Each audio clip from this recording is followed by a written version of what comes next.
Deadpool et Wolverine introduit le nouveau concept d'agglomérateur dans le grand multivers du MCU. Mais alors, qui est l'agglomérateur du MCU? Bien le bonsoir, mesdames et messieurs.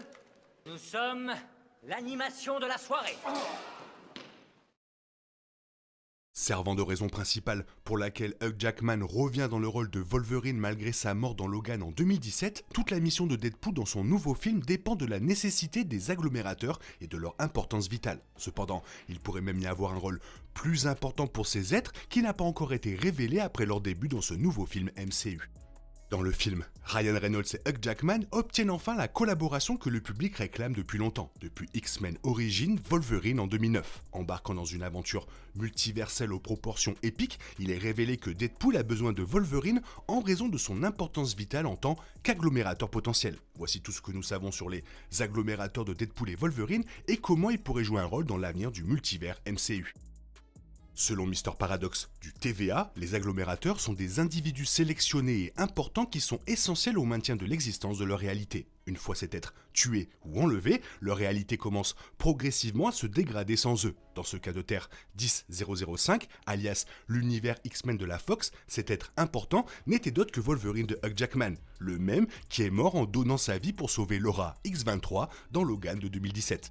Alors que le déclin d'une réalité sans son agglomérateur prendrait quelques milliers d'années, Paradox est impatient et a plutôt créé une machine pour tout détruire, un appareil capable de supprimer instantanément une réalité entière. Cependant, Wade se voit offrir la possibilité de s'intégrer à la Terre 616 et à la chronologie sacrée, à condition qu'il laisse sa réalité disparaître, ce que Deadpool ne fait naturellement pas. Au lieu de cela, Wade décide de trouver un nouveau Wolverine issu d'une réalité différente pour venir servir d'agglomérateur de remplacement, dans l'espoir de stabiliser efficacement son monde et de sauver ceux qui lui tiennent à cœur.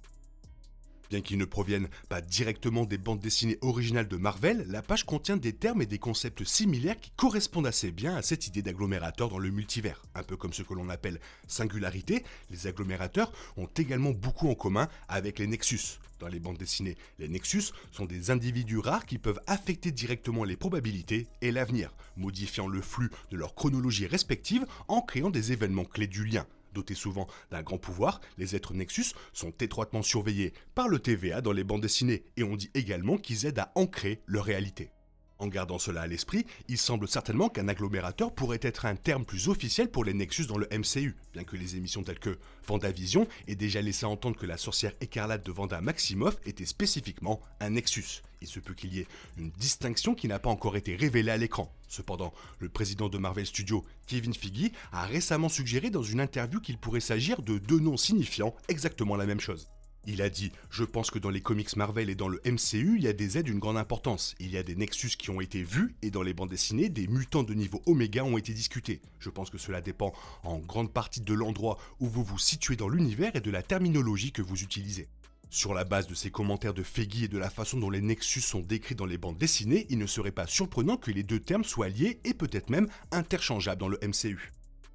Compte tenu des faits présentés par Deadpool et Wolverine selon laquelle la suppression d'un agglomérateur peut déstabiliser toute leur réalité, l'implication est que certains individus sont bien plus importants que d'autres. À cette fin, il faut se demander ce qui pourrait arriver si trop d'agglomérateurs étaient tués et peut-être même ciblés simultanément, ce qui pourrait entraîner des événements cataclysmiques pour le multivers dans son ensemble. En tant que tel, il semble certainement que le concept d'agglomérateur ne fasse que commencer après son introduction dans ce nouveau film MCU.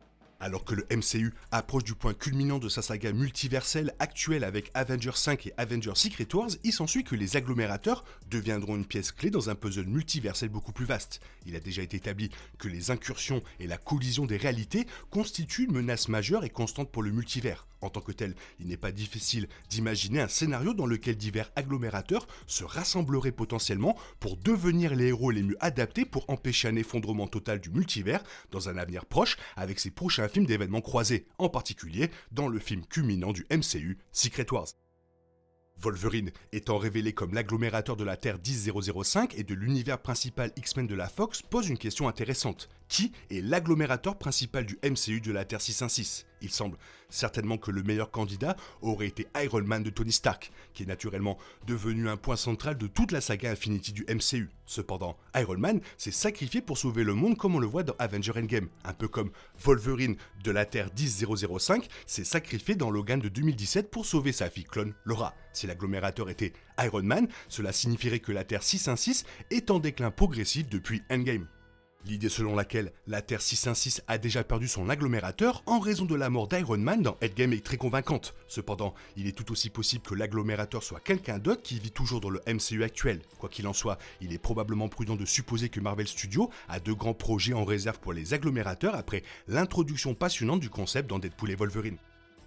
Le Wolverine original de Hugh Jackman est l'agglomérateur de son univers car il est plus spécial que tous les autres Wolverines du multivers. Deadpool transmet ses connaissances au nouveau Wolverine de Jackman, lui disant que le variant originel n'était pas seulement un membre d'X-Men, il était le X-Men. La même chose peut être dite à propos du principal Tony Stark du MCU, car le MCU est né avec Iron Man et la mort de Stark a marqué la fin d'une époque. Cependant, si la mort d'Iron Man devait se produire, comme le suggère le plan inévitable du Doctor Strange, alors Spider-Man serait le candidat idéal pour être l'agglomérateur du MCU. Si Wolverine est le X-Men et Iron Man est le MCU, alors Spider-Man est Marvel lui-même. Alors que des personnages comme Iron Man, Captain America et Wolverine ont atteint des niveaux de popularité similaires, aucun personnage Marvel ne représente Marvel sur tous les supports aussi clairement que Spider-Man. Le fait que Marvel Studios ait signé un accord avec Sony pour inclure Spider-Man dans le MCU à un moment où un tel exploit semblait impossible ne fait qu'ajouter à l'importance de Spider-Man au sein du MCU.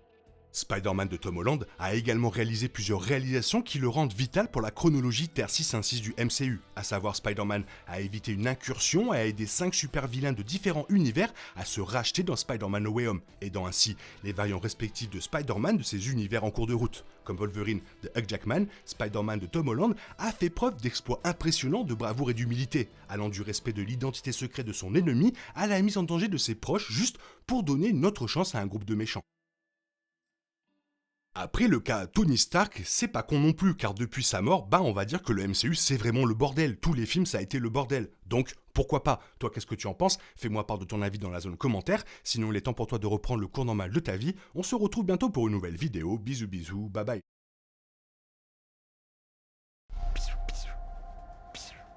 Stop. Il est impossible de compter sur les autres de nos jours. On est obligé de tout faire soi-même. Je me trompe. Rien de grave, j'avais tout prévu. Où va le monde, je vous le demande.